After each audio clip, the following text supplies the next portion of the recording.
Thank you very much. First of all, let me express my gratitude to be here with you. It's not my first time in Sweden, and not my first time in Stockholm, but my first time in this distinguished assembly. So, very pleased to be with you today. Today we will talk about Ukraine and the conflict in Ukraine. And here it's important to understand that I'm not here to support anyone in this conflict. I've spent the last 30 years of my life in different conflicts for the UN, for different international organizations. And my experience is that you can't solve a conflict if you don't understand it. And the way you understand the conflict dictates or defines the way you solve it. And if you don't understand it, there is no way you can solve it. And I say that today, in the Western world, we don't want to understand this conflict as it is. I've said several times, if I were a Ukrainian, I would probably wear a helmet and a rifle, and I would probably fight in Ukraine. But I'm not Ukrainian, I'm Swiss. And that gives me the privilege of having a distance with the conflict. And the privilege of being able to look on both sides in order to advise how to understand the conflict. If you are in the conflict, when you are a party of the conflict, it's almost impossible to understand. And that's why I think the problem of the international community today is that the international community is part of the conflict. The exercise that we will do this afternoon is to stay outside of the conflict and to look at it from above. For those who have read my book, and for the sake of this presentation, and that's the way I work, by the way, you will see not a single piece of information that comes from Russia. Not a single. All the information I use, all comes from United States, Ukraine, the media in Ukraine, and the Russian opposition. And with that, I will show you that there is a totally different way to understand the conflict. Meaning that those who don't understand the conflict is that because they don't want to understand the conflict. Let's start to understand a little bit, because I think I have 200 slides here. But I will not show them today because, of course, Mr. Ambassador here will not have the opportunity to talk, and that would be a pity. No, but if you have questions, I can answer with my slide because I have one for every situation. Anyway.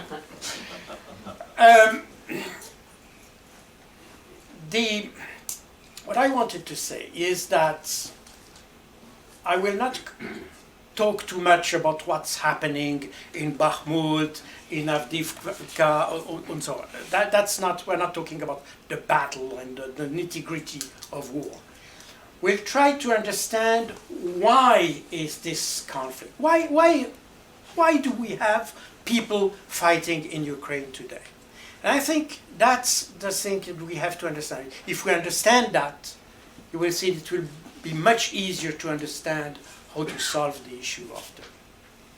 The first thing is that a lot of people say it's NATO, because NATO comes too close to Europe. And that's certainly a problem for Russia. No question. They always have said that NATO coming too close is a problem. But it's not really that the problem. Notice that the Baltic states are touching the Russian border since the late 90s, and there was no Russian intervention. So they were not bothered that much. So why is the problem with Ukraine and not with the Baltic states? And that's, here we start to understand the problem. NATO is a concern for Russia, but Russia has always said they would solve that problem on a diplomatic way, not through the military. So there must be something else, something more existential that, according to Russian perception, threatened them or Russia. But everything probably starts from that point. That's what Joe Biden said as he took over his presidency in 2021. Said the rest of the world is closing in and fast, and we cannot allow this to continue. The message was definitely towards China, but not only. The problem is that the United States is a country that is declining, and we see that in different ways, and they know it, and they are losing influence. With that, I don't want to go in details, we can discuss that later, but we see that with the so-called de-dollarization, or the problem, I mean, the surging influence of the so-called BRICS, Brazil, Russia, India, China, and South Africa. And the United States starts to feel the heat a little bit and starts to try to press the competitors to avoid them to come too high. And that's very clear with the US, and NATO in that sense is just a tool of US foreign policy. I mean, I've worked 5 years in NATO. NATO doesn't decide anything. Everything is decided in Washington. Remember that NATO has, as opposed to other international organizations where everybody is equal among others, NATO has this difference, is that it was created to provide the nuclear shelter to other countries. That means that all the members agreed to put themselves under the protection of one of them. Meaning that the United States will, by structure, always be the master in that organization. Which is fine, The problem is that we should not consider NATO as a totally independent organization. And that's why I focus on US foreign policy and not so much on NATO. And in that context, you may or may not, but you can download this document, which was written, it's a strategy that was written in 2019 by the RAND Corporation. The RAND Corporation is a think tank, a US think tank, that was created at the end of World War II to advise the US Department of Defense on nuclear matters. Nuclear weapons were a new issue, and US had to rethink its global strategy, its military strategy, and the RAND Corporation was designed for that. And since then, RAND Corporation has been the main advisor to the Pentagon for the last 70 years. And one of these publications is titled Extending Russia. That means stretching Russia, to put Russia in a weakness, in a weak position. And in this document, I put here just an extract of one page. This document has 350 pages or so. And here you see in this paragraph all the aspects that you see today in our news.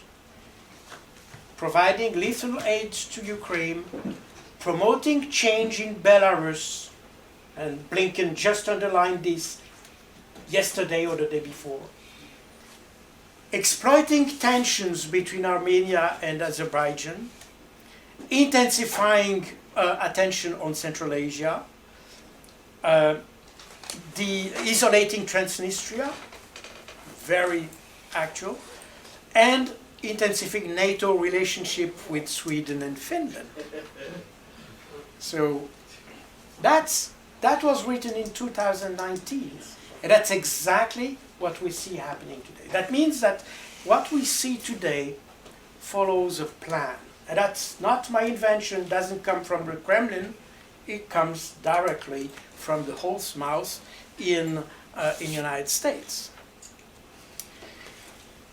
The problem is that we have a second actor that comes here, and that's Ukraine. Ukraine is a country that struggles for developing itself, which is absolutely legitimate. That's why they tried to enter the EU already in 2013, 2014, and in NATO. And as you know, usually NATO is the first step before entering the EU, and that's why Ukraine has this absolutely legitimate concern to enter both organizations, because this country sees its future with the Western community, which is absolutely fine. The problem is that in 2014, and again, I will not go into the details here, but I'm ready to answer a question later. 2014, because of the language problem, the new government that came in February 2014 started what we almost can call a civil war between those who speak Russian and those who speak Ukrainian. I'm making it simple. And from that point, you had in the whole south of Ukraine, which is predominantly Russian-speaking, you had a struggle, which was fought very strongly by the government in Kiev, and you had only those two so-called republics of Donbass, in Lugansk and in Donetsk. And they started to resist to the pressure of the government. And you had several battles, and a first defeat of Kiev forces led to the first Minsk agreement in September 2014. And then the government in Kiev broke that agreement and started a so-called anti-terrorist operation in the Donbass, which eventually came to another defeat of Ukraine. It's the defeat of Debaltseve. That led to the second Minsk agreement that was signed in February 2015. And these agreements, and that's important to understand, were guaranteed on both sides, because you had basically two parties to this agreement. You had the two republics of the Donbass and the government in Kiev. The government in Kiev was backed by two countries, France and Germany. And the two so-called autonomous republics were backed or guaranteed by Russia. But the agreement was between Kiev and the republics. And the issue was, and that's the purpose of those agreements, to establish some kind of, I would almost say some kind of federal state in Ukraine that guarantees the rights of the minorities. By the way, when we talk minorities, of course, what we have in mind is Russian and mostly Russians, but not only. And that's the reason why you have Viktor Orban today, who is the troubleshooter in the European Union, because the Hungarian minority in Ukraine is also subject to persecutions. And that's the reason why Viktor Orban declined to participate to the effort of the European Union to arm Ukraine. So, because it's a very small minority, nobody talks about them. But in reality, you have an issue between Kiev and those linguistic minorities. I didn't mention even the Romanian minority, which is extremely small, but it's also. Now, coming to this quote of Zelensky, the problem is that having a conflict where Russia is considered to be involved, or was considered, I'm talking about, now it's directly involved, no question, but before February 2022,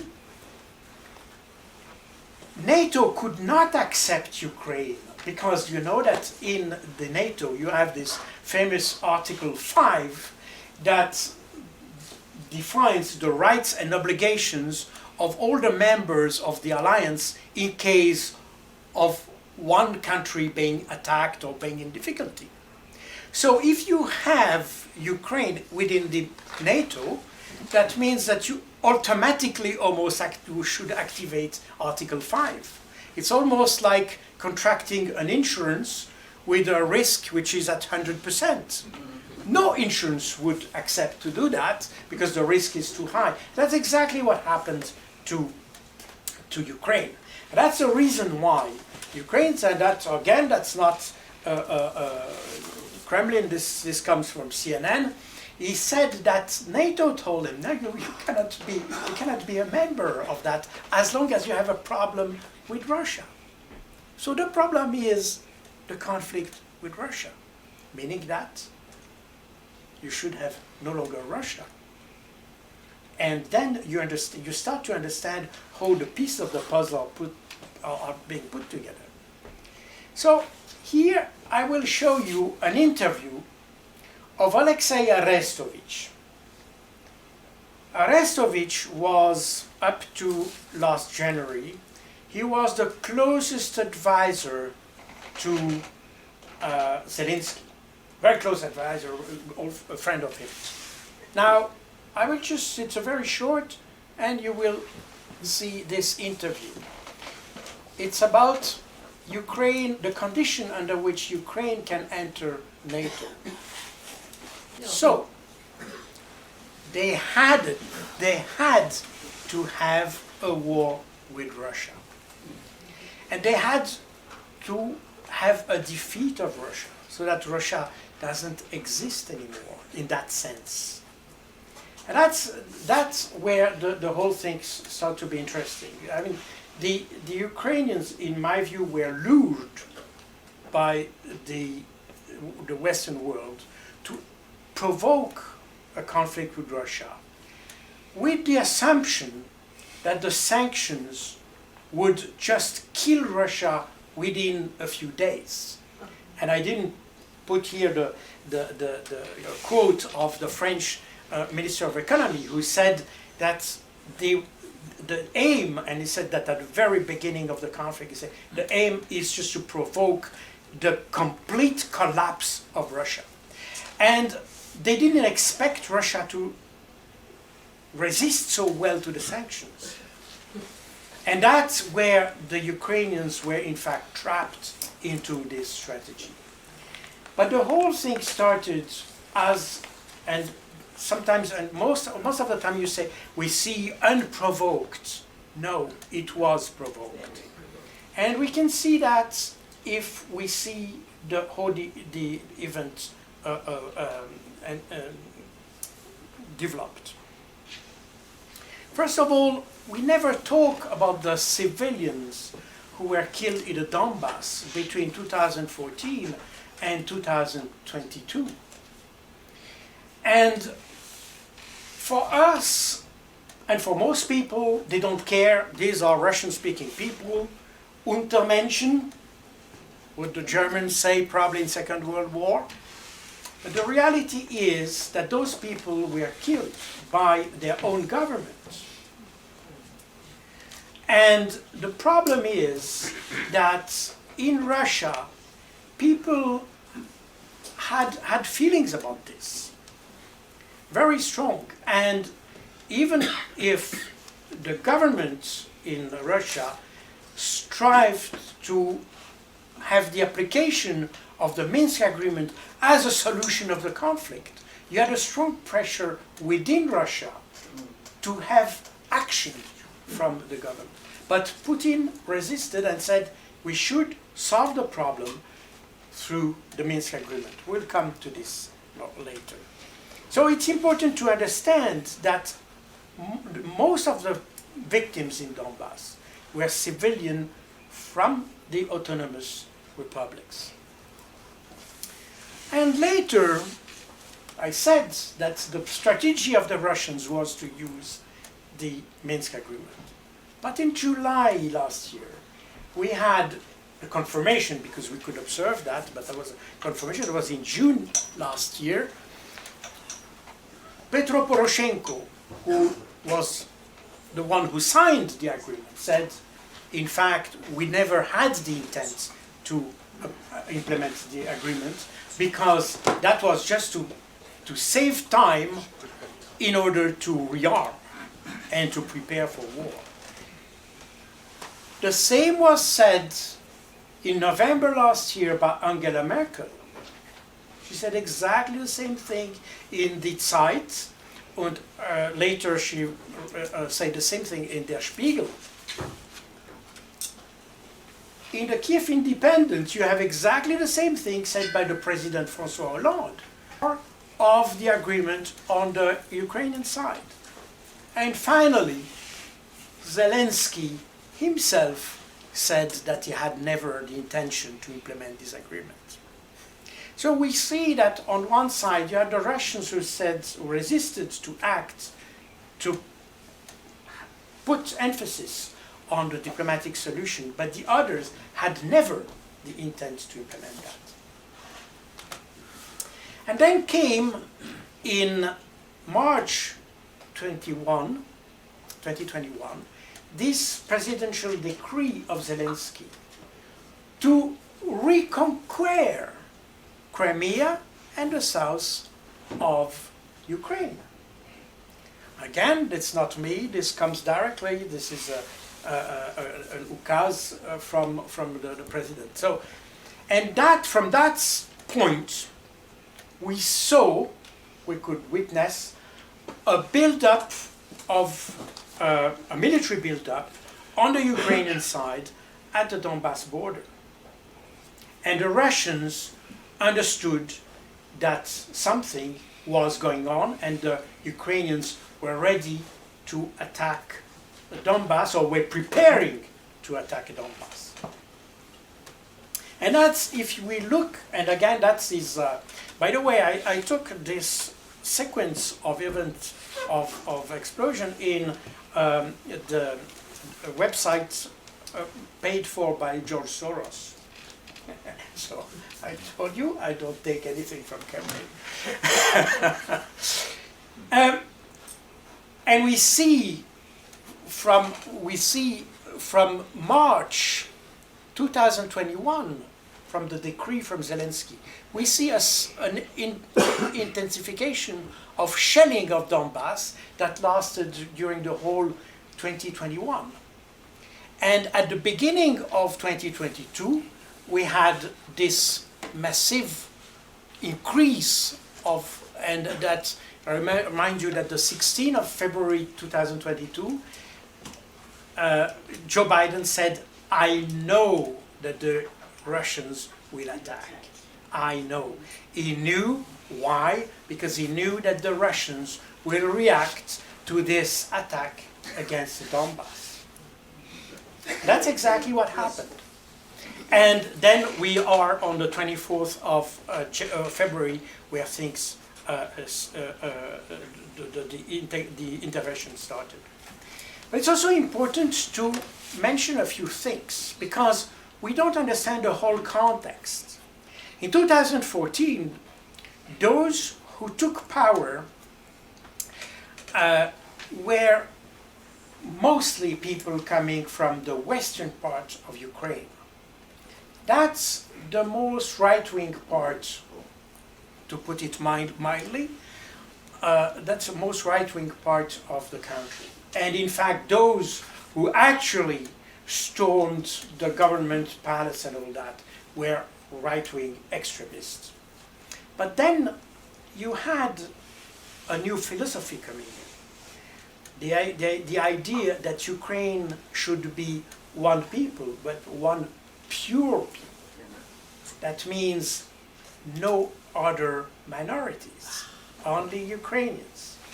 And in July 2021, you had this law that was passed, the law of the indigenous people of Ukraine, that defines different rights of the citizens depending on their ethnic origin. And what a deputy of the Rada said, it's a party, the servant of the people, this is the party of Zelensky. And you can see what he said. Russians are not an indigenous people as defined by the law. Therefore, they will not be entitled to enjoy all human rights and fundamental freedoms defined by international law and provided for by the constitutions and laws of Ukraine. And that provides you a context that explains why, on the Russian side, you had so much concern about the population of Donbass. Once you start to give rights according to the ethnicity, you know, there is a precedent case in the history that was in 1935, the so-called laws of Nuremberg, that defined different rights to ethnic Germans and non-ethnic Germans. I don't want to go deeper in that, but you understand what I mean. And that's exactly what we have here. So you understand that when we say unprovoked, it's not exactly true. By the way, you see that this is a Ukrainian website that says that. It's Ukrainian. It's not even Russian. You can see it's only you can. So again, I'm not even taking sources in Russia. I promise that to you. I keep my promise. So the scheme of what happened can be defined. It's a little bit small but you had those civilian deaths in the Donbass that were basically Russian, and the refusal to implement the Minsk agreement. That was the first element. Second element is this executive order by Zelensky to reconquer the south of the country, and the preparation for war that started already in March 2021. Then you had the second intensification of shelling in the Donbass in mid-February 2022, and that prompted the Russians to evoke the so-called responsibility to protect. Responsibility to protect is something I know because, as you have seen in my short resume at the beginning, I used to work for the policy and doctrine of the UN peacekeeping operations. And I was in charge of the protection of civilians. And the responsibility to protect is one of the principles of the UN, of the United Nations, that gives the rights, that gives the obligation, first of all, to a country to protect its own civilians, but that gives the right to others to intervene if there is a country, a population which is subject to persecution. And this responsibility to protect is a consequence of what happened in Rwanda in the early 90s. And that gives to the Russians the so-called legitimacy to intervene. So there is a legitimacy. And then comes the problem of legality of the intervention. And that's why you had a second set of activities that we don't want to discuss that in all details, but basically you had in 21 of February, you had a recognition of the independence of the two republics by Vladimir Putin, the ratification of the treaties of friendship with the two republics by the Duma and the parliaments of the two republics on the 22nd of February. Then you have on the 23rd of February last year the request for assistance by the two republics to the Russia. And finally you have on the 24th of February the application of Article 51 of the UN Charter that allows to intervene in the context of a coalition. So the second part, this legality, I admit it's a trick. It's a trick that the Russians used, definitely so, but formally it is the way to respond to the threat that was starting against the population of Donbass. So that's the scheme of what happened. The second thing is that you know that on the second day of the intervention, on the 25th of February last year, Zelensky asked for negotiations. And that's in my book, the book you have, Operation Z. And just one day after, Zelensky asked for negotiation. And the reaction of the international community, instead of saying, okay, let's start to freeze it, no, they said, no way. There is no discussion. And the EU came with the first batch of weapons. Actually, they had 450 million euros to buy weapons and provide weapons to Ukraine. And then you had the whole spiral of events that pushed, in fact, Zelensky to withdraw his request for negotiation. And Boris Johnson said, Putin is a war criminal, he must be pressured, not negotiated with, and if you're ready to sign a guarantee, we are not. That was 1 month later, that was in March 2022. Because in March 22, Zelensky came with a new proposal to the Russians. And again, the international community said, no way, there is no discussion, we continue the war. Because they were convinced that the sanction would basically defeat Russia. That's the point. And even the Ukrainians didn't realize, I think at this stage, that they were engaged in a conflict that would be so expensive in terms of human lives for them. And that's where I think the international community played a very perverse role in the whole story. And in fact, even I told you I will use Ukrainian media. Even Ukrainian media said that the obstacle to peace were in fact the Westerners. And that was in the Ukrainska Pravda, they mentioned that. And even very recently, the ex-premier Naftali Bennett, the Israeli first minister, said that in fact the West destroyed the prospect for peace in Ukraine. So that means that we made every effort to avoid a peace or a deal or some kind of negotiation, even at the beginning of the conflict.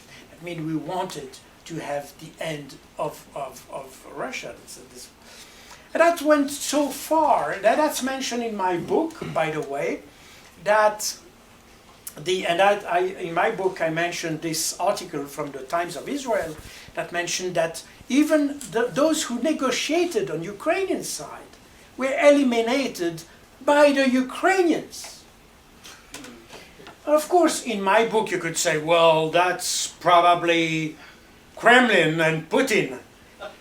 But no, because, you know, if you look very recently in the Ukrainian media, the head of the Ukrainian military intelligence confirmed that one of the negotiators, who was one of his guys, by the way, so that's, you know that in Russia they have the GRU, that's the military intelligence in Ukraine, this is the GUR, the first directorate of military intelligence.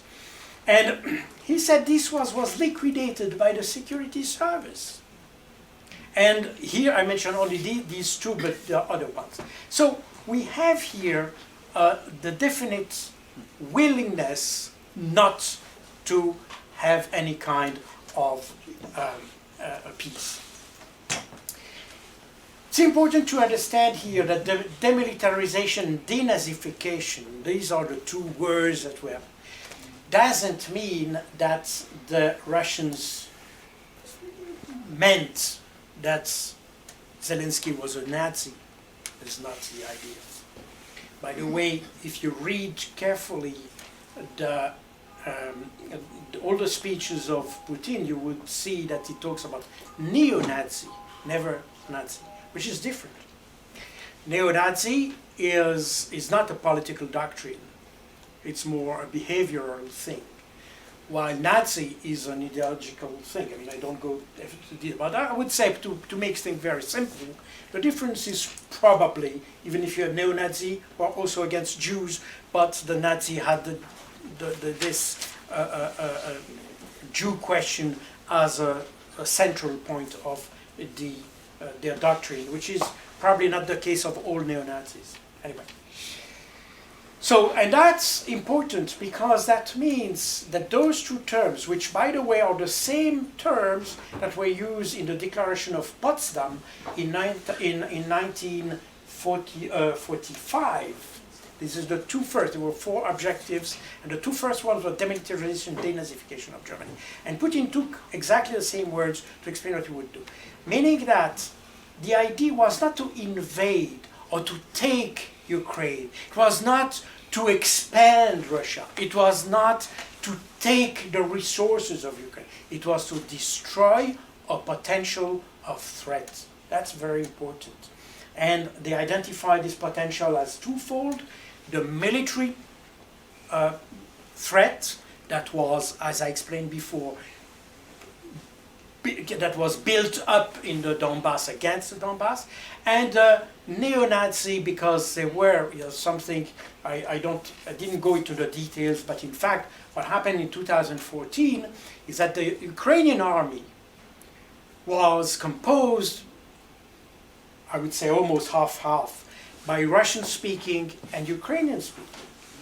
And in 2014, so not 2014, not 2004, 2014, when we started to have this struggle, the internal struggle in Ukraine, the army didn't want to fight against those who spoke the same language as theirs. So you had a lot of indiscipline in the Ukrainian army. And in fact, most of the dead in the Ukrainian army at this stage were dead in non-combat things. Suicide, drugs, murders, but no fighting operations.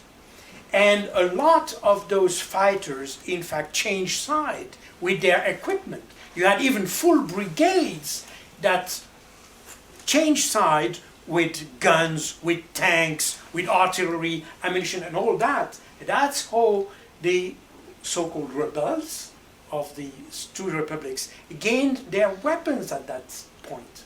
And I was in charge in NATO of monitoring the flow of weapons to the Donbass. And I noticed that.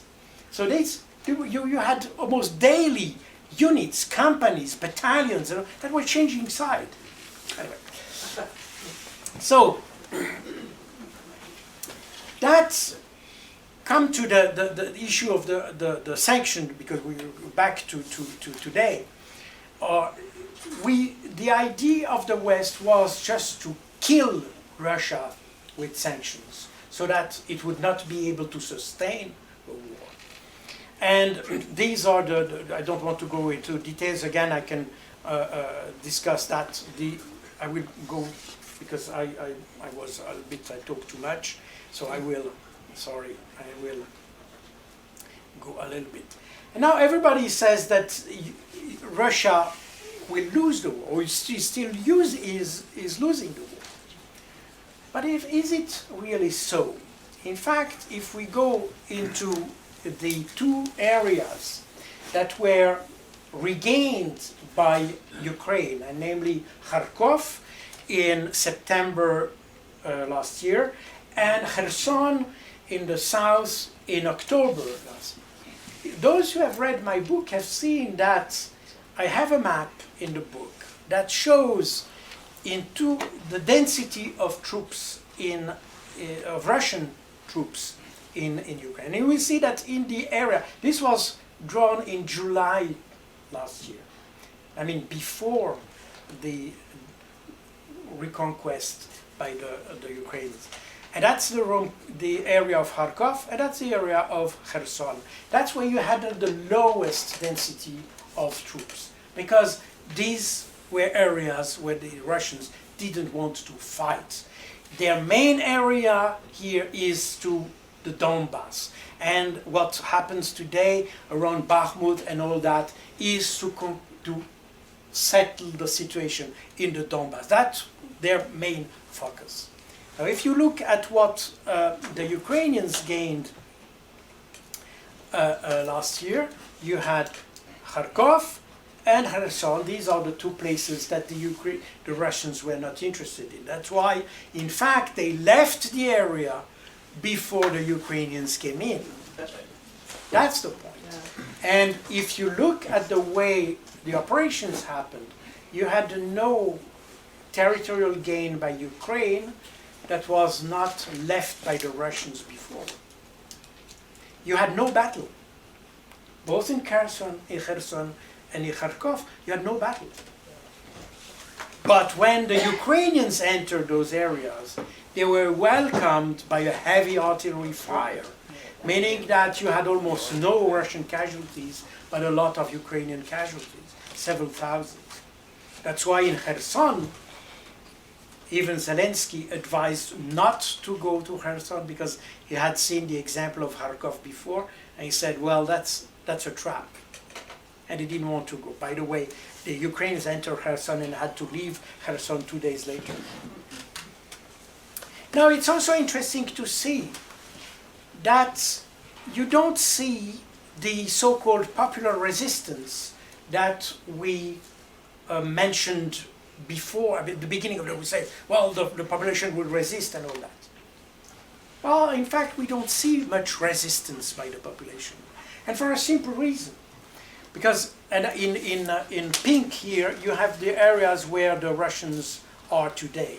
And these are those regions which are mostly Russian-speaking, meaning these are people who are supportive to Russia, mostly.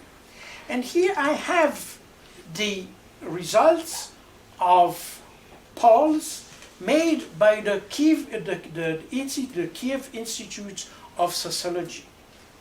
That was made one in December 2021, and in February, just before the Russian intervention, February 2022. And that shows the willingness of the population to take arms. And you see, and that's no surprise, that in the west and in the center of the country, you had the highest level, especially in February, this is the dark red. In February 2022, you have the highest percentage of the population who is ready to take arms. But if you look in the southern part, you see that even in the east, you had even less people in February that were ready to take arms as in December. Because those people, basically, they are Russians. And they didn't want to. And probably a lot of people, as as the Russians came in, probably most of people left and all that, meaning that today you have a very few people who are ready to take arms against the Russians. And that's why when we talk about this Ukrainian resistance, it's certainly true or it would be certainly true if Russia would proceed inside of Ukraine and towards the West. But that's a reason why probably the Russians have absolutely no intent to go further. They want to stay safe in the areas where they have popular support. So this is very simple. Now it's also interesting to see that we have said, well, the Russians are brutal and all that. And now we have again Arestovich here. And that's what he said. And he said that in January this year. He said the Russians tried to wage a clever war. Such a graceful, beautiful, lightning fast special operation where polite people, without causing any damage to either the kitten or the child, liquidated the few who resisted. And not even eliminated, but offered to surrender, defect, to understand, and so on. They didn't want to kill anyone, just to sign a renunciation. And that comes from the advisor of Zelensky, not Putin. That's an interesting, that explains that the picture we have from the Russian intervention is totally different from what even this guy, who was in charge at that time, even perceived. So, what we see today is that the Russians have understood that the West will not allow for peace. As a result, they say, okay, we don't want to do big operations now. What we'll do, you want to give weapons? Okay, let's do so. We'll just destroy everything. We'll please come, we'll destroy, and that's it. And we will, and that's the problem that Ukraine will face, that they will probably receive weapons from the West, but they will not have enough combatants. And if you see recently in Politico and the Washington Post, I think the Washington Post even said that the problem of Ukraine is that they don't have any experienced combatants anymore. And that becomes to be a problem in Ukraine. And that's what the Russians said, we don't need to proceed for the reasons I explained before. But we will just grind what's come. And that's exactly what the Russians are doing since October last year. So I tried to explain, and again the issue of ammunition is also one, is to understand the magnitude of the problem. It's probably interesting to see I tried to put that on a chart, and you see the Americans in Afghanistan used to fire 300 shells per day, artillery, 300. So the production was 400 per day. This makes sense. What the Ukrainian shoot every day is between 2,000 and 4,000 around a day. And then you start to understand what's the problem of providing ammunition to Ukraine. And in fact, the West is struggling to find ammunition to give to Ukrainians. And now if we look at the Russians, they fire 4,000 until 40 to 50,000 per day, meaning that basically there is barely, the West can barely compete. Okay, the main battle tank, I don't want to go into all the details, but interesting is that that's what Ukrainian had.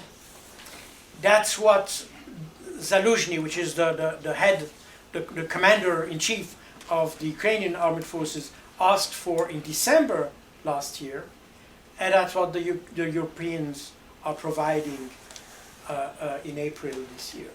And probably more later, but at this stage, this is what they do. So meaning that we are definitely in a conundrum. And in Russia, well, these are the ratings provided by the Levada Center. The Levada Center, this is Russian, but the Levada Center is considered the foreign agent in Russia. So, meaning that that's legitimized the reason why I put that. And you see that, in fact, as of today, the rating of Putin is almost the same, is in fact more than it was before the start of the military operation. As to the death, I will probably end here, we'll go very fast. We talk about 100,000 deaths of Russian troops. And in December, we had also this show of 100,000 deaths for Russian. I told you I also take my information from the Russian opposition. I took the other figure here from Media Zona. Media Zona is a Russian opposition media that works together with the BBC, the British BBC. And they count, based on obituaries and all that, they count the number of deaths. I'm not sure it's very accurate, but it's probably the most serious figures that we can have, probably. And they came for the same date to 10,000 of deaths, meaning that we tend to multiply by 10 the deaths, the Russian deaths. We tend to exaggerate these figures. And in fact, I think we even invert the two. Again, I cannot prove that because both Russia and Ukraine don't give numbers. But based on what Media Zona said, which I said, okay, it's probably true, we can say this ratio of 1 to 10 is also corresponds to the number of artillery shells shot. If you shoot 10 times more than the other, you create also probably 10 times more victims. And that's probably why, in fact, the figures we have on the Russian casualties are in fact probably the Ukrainian ones, and we tend to exchange the two. That's an interpretation. This is not scientific. It's just based on, it's a guesstimate, as we say in intelligence. But that gives probably, that helps, and I think this website of Media Zona, I think is interesting to observe because it's definitely not pro-Russian, but at least it tries to have an objective approach to the issue. Okay, I will go fast. And here that's why, when I said at the beginning that the idea of the Americans is to dismantle Russia, and we say that Russia is paranoid and all that. No, it is not. And that's part of the website of the State Department, so the US State Department. And they have a project that is called Decolonizing Russia, which aims at deconstructing Russia in different entities. Here you have, I think, 19 entities, and you had already a number of conferences on that. And they fund organizations within Russia to gain independence in Russia. Meaning that when Putin said what is at stake here is not just the issue of Russia or NATO or whatever, it's also the question of survival of Russia. So here there is, again, we can go into the details in the questions, but here you have a concrete example that there is an effort from the West to deconstruct Russia. And here we see that if we had implemented, if we had been honest since the beginning, Ukraine would not have suffered that much. Okay, on that first map I will not discuss, I'm ready to answer because Crimea is a special case. I'm ready to answer a question, but if the government had respected minorities, this would be the map today. If it had respected the Minsk agreement, this would be the map today. If it had negotiated in February, that would be the map today. If it had negotiated in March, that would be the map today. If it would negotiate this month, that would be the map. And probably will go to such a situation where, in fact, Russia may well go to Odessa also, or even take over the whole Russian-speaking part of Ukraine. So meaning that we are not heading anywhere with the situation. I think that speaks in favor of addressing the question of negotiation, not just because one has right or it's not a question of this, it's just a question of common sense. The problem that we have here, I mean, it's also interesting to see the perception of the Americans. Americans see all these main blocks in the globe. Now, the problem with Russia is that Russia can link to Europe or link to China. If it links to Europe, that would be such a block. And that's what the US policy since the 80s had tried to prevent. Any rapprochement between Europe and that was already the case with the gas in the 80s. It was already the case as the first pipeline were constructed.